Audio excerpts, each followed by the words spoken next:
Good to see you again. Good to see you again.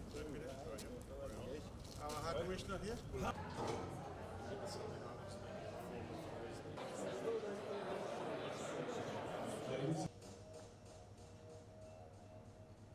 This climate change that is happening with everyone's right. We welcome everybody on the country, but we welcome all of you people here today.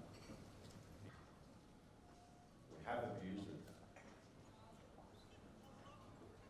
And I would like to say distinguished guests, Bula Vinaka, and a very good morning to you all. I'm delighted to be back in Melbourne and to be introduced to you this morning by someone I've gotten to know quite well over the past couple of years. John Connor has been a key part of the leadership of Fiji's global climate campaign as head of the COP23 Presidency Secretariat.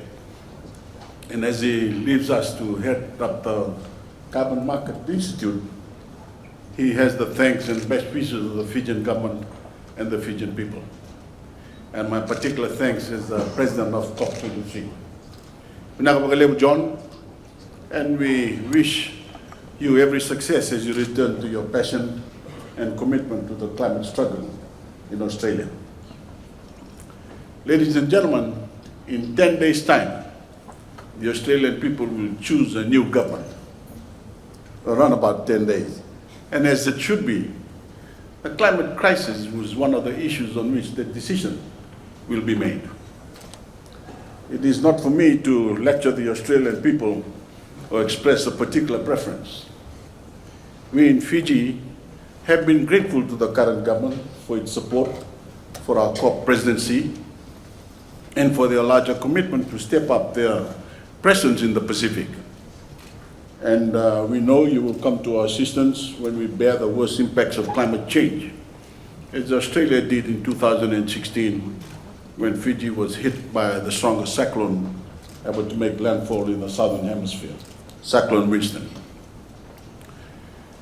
But I do feel entitled to give a return serve to a former tennis great turned politician who mentioned me by name at an election meeting a couple of days ago. It was in the context of my calls for Australia to stop burning coal, halt the development of new coal mines, excuse me, and do more to embrace clean energy sources. None of that is new, but I guess it has particular resonance at the present time.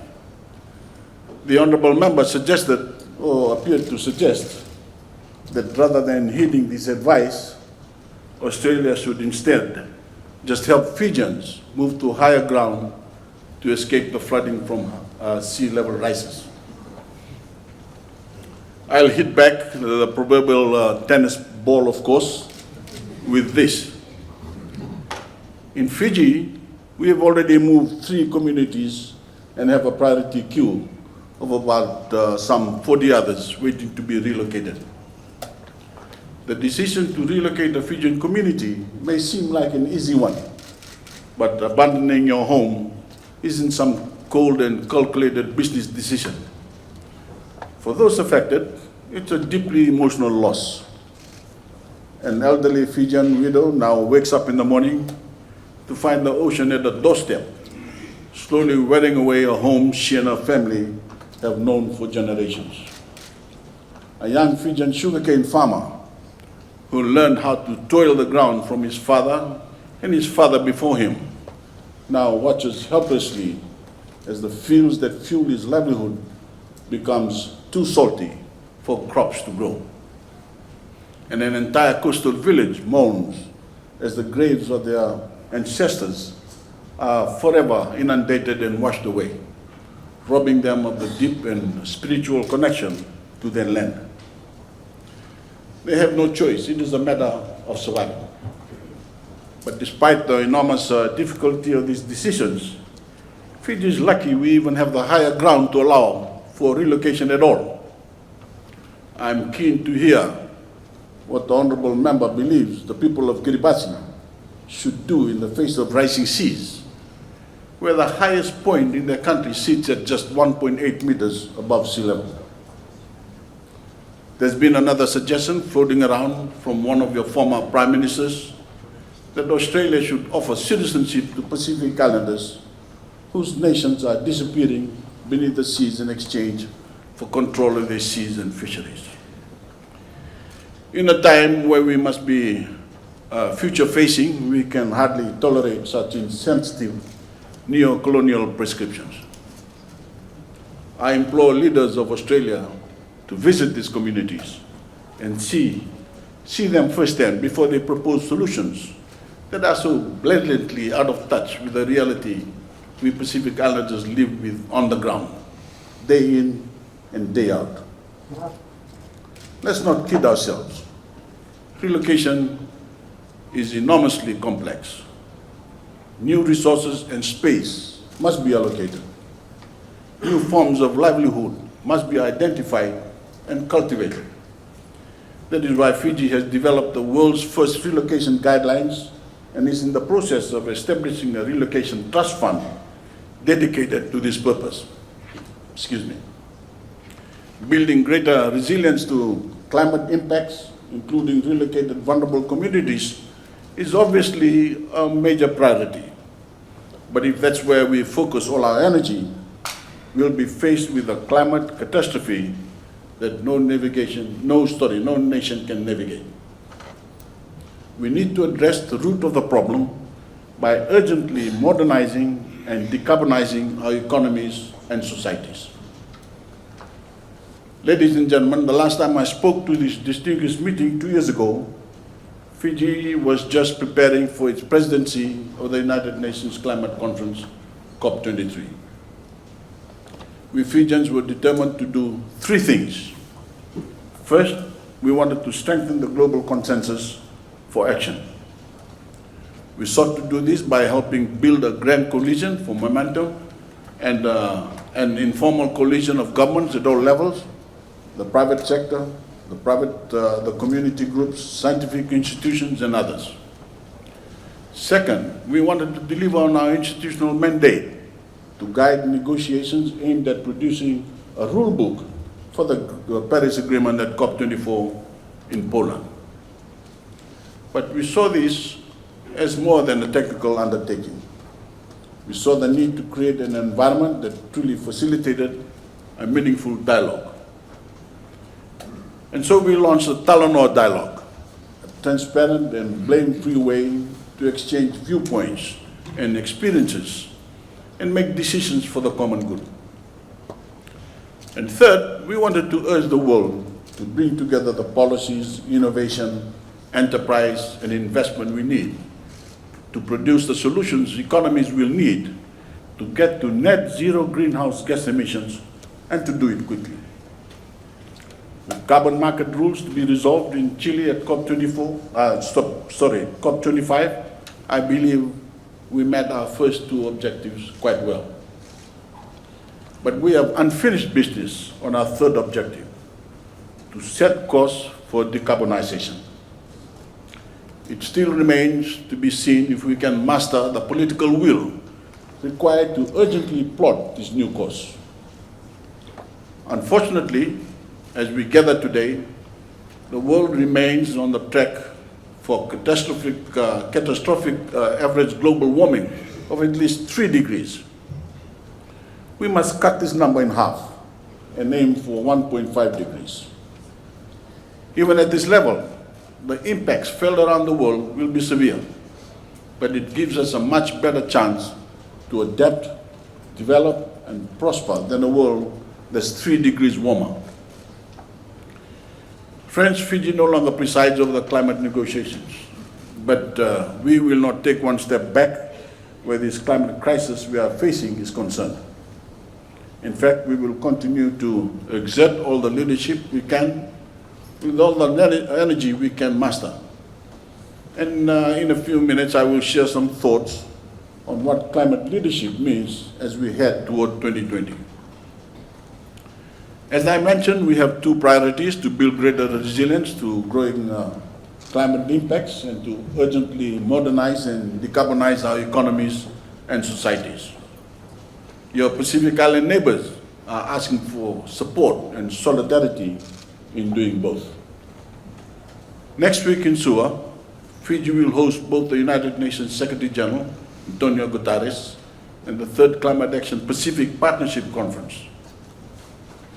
At the conference, and with the Secretary General, we will share policies we have adopted, actions we have taken, and new information on the urgency of our situation. I can tell you that Fiji has been very active in the 2 years since we last spoke. In addition to the relocation guidelines, we became the first developing country to issue a green bond to finance climate mitigation and adaptation projects. 2 years ago, we enacted a 10% environment and climate adaptation levy, an innovative new revenue stream that comes entirely from non-essential spending and high-income earners. Yachts, privately chartered flights, imported cars, resort stays, entertainment, and meals and alcohol at establishments making more than $1.5 million, for example. Every cent brought in by ECAL, $150 million in the last financial year alone, is then dedicated for funding Fiji's biodiversity and climate adaptation activities. We carried out a sweeping climate vulnerability assessment, determining precisely where our infrastructure would require investment to build resilience, an initiative that allowed us to transparently cost out our efforts and work with our development partners and the market to build this capacity. We released a low-emission development strategy that would put Fiji at net zero emissions as early as 2041. We committed to enhancing our 2030 nationally determined contribution before the UN Secretary General's Climate Summit in September this year. We are also being innovative in our approach to infrastructure development.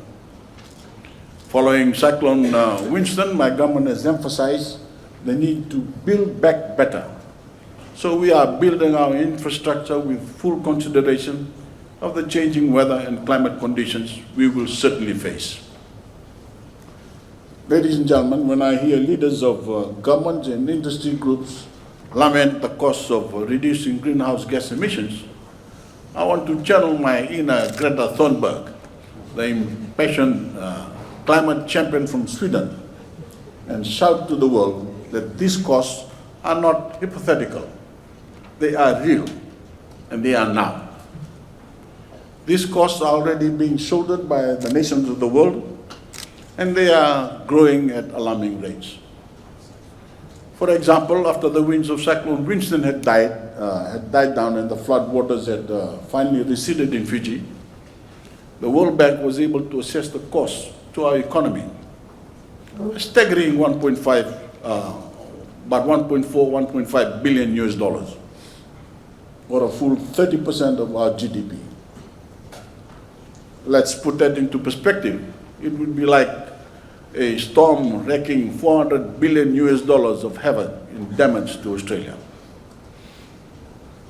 For any nation, such an outsized impact undermines growth. In Fiji, the lost opportunity for development from Winston knocked our economy back years. And let's not forget the human costs.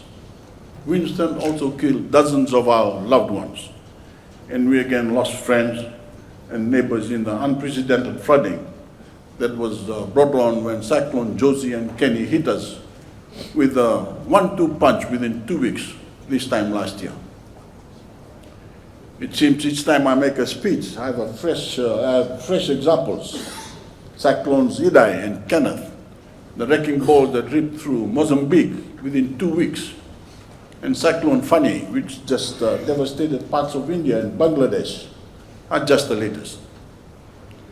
1 million people in India were evacuated in the face of the incoming Fani. That's more than the entire population of Fiji. So let's be clear, this cost to our economies, our industries, our people, and our potential are crippling. This climate crisis kills. This climate crisis destroys the lands we love. This climate crisis threatens the securities of communities, nations, and regions. This is why last year, Pacific nations, and I was pleased Australia was among them, signed the Bold Declaration, labeling climate change as the biggest threat to the security of the Pacific. The Pacific faces a number of security challenges as the world changes and new powers emerge. This is the time for all Pacific nations to draw closer together, to eliminate or minimize differences, and to move as one into a future that is more secure and more prosperous. Sadly, there will be no security, no prosperity, if we do not confront the climate crisis with the same force that we will use against any foe. And we cannot do that without our Australian neighbour. Our security is bound together. Friends, it is also a mistake to talk only about the cost of mitigation, because mitigation brings new technologies and new economic opportunity. Electric cars and buses, which seemed like a fantasy a few years ago, are gaining adherence in markets. Battery technology is growing by leaps and bounds, and so are sales of electric vehicles, to the point where manufacturers see exclusively electric fleets in the not-too-distant future. Incandescent lighting long ago began giving way to LED lighting. Buildings are being designed to be carbon neutral and even carbon negative, creating opportunities for all of the industries that contribute to construction, and even some that never have. Some short-sighted people see the market as the new enemy of the environment. I'm not one of them. I believe the market can and indeed should serve the environment if we guide it to. There is clearly an unstoppable momentum now, and it is being fueled by many things: idealism and social consciousness, scientific curiosity, entrepreneurship, and profit motives, and consumer demand. These forces are all working together to drive us to a zero carbon neutral future.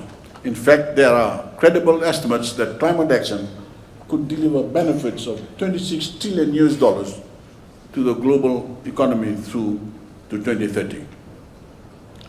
Ladies and gentlemen, I said earlier that Fiji was going to continue to play a leadership role in confronting the climate crisis. What we need is leadership. The kind of leadership that will allow us to respond to this crisis with the scale and urgency it deserves. There are some encouraging signs of this leadership emerging around the world.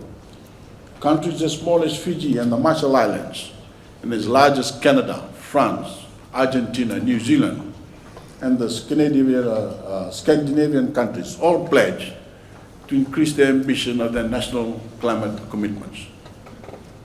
Australia should make the same commitment. In case there's any doubt about what I mean by leadership, let me spell it out clearly. First, every country has to strengthen its NDC by 2020. Almost no country has an NDC that can support the goals of the Paris Agreement. We simply need more effort and more commitment if we are to have any chance of limiting the average temperature increase to well below 2 degrees Celsius, and hopefully 1.5 degrees. We acknowledge and encourage governments at every level, the private sector, and civil society. But national governments must lead. If they don't, then the citizens push their government to act, or like my friend's Governor Arnold Schwarzenegger and Mayor Michael Bloomberg, fill the vacuum of national leadership with state and city-based solutions. Second, every country should develop and submit a long-term strategy and a specific target date for achieving net zero greenhouse gases. Obviously, some countries will need financial support, So financing is critical. These strategies can include specific targets for phasing out fossil fuels, supporting natural climate solutions, transferring to electric vehicles, transitioning industries, and introducing carbon pricing. Third, major economies need to set a target date for cutting their emissions in half. Every country will have to set its own date, and some developing countries may need international support. But as the IPCC has noted, we must cut global emissions by around 50% by 2030 if we are to reach the 1.5 degree target. Of course, the key to success will be increased financing, the fourth element. This includes embracing more innovative approaches, working with both private and philanthropic capital, and taking more risks. Developed and major economies should increase the amount of climate financing for developing countries for mitigation, resilience, and adaptation efforts, and devise ways to quickly deliver that financing. The world must raise and then rapidly deploy at least $100 billion a year by 2020. Public financing should include replenishing the adaptation and green climate funds and direct allocations. Countries that are able to announce these commitments at the UN Secretary General Summit in September will be at the forefront of climate leadership. But we are calling on all countries to come to that summit at least prepared to commit to these important undertakings by the end of 2020 at the latest. Ladies and gentlemen, I have often lamented the fact that we have been talking about climate change since the Rio Conference in 1992, and we have yet to come to grips with what we all must do. I know that it is hard to move nearly 200 nations to collective action of this magnitude. The slow progress was to be expected until we reached a crisis point. That existential crisis of humankind has arrived. It is here in 2019, when the consequences are clear and the future disasters are getting clearer every day. They are clear in the Arctic, which is losing ice at a rapid rate. They are clear in southern Florida, where cities are raising the levels of their streets. They are clear in Fiji, where we are moving communities to higher ground. And they are clear here in Australia, where you have suffered sweltering summers and unprecedented destruction from wildfires. We know what we must do. Cowards don't make history. What remains is to muster the will, the creativity, the sense of common purpose, and the sheer courage to do it.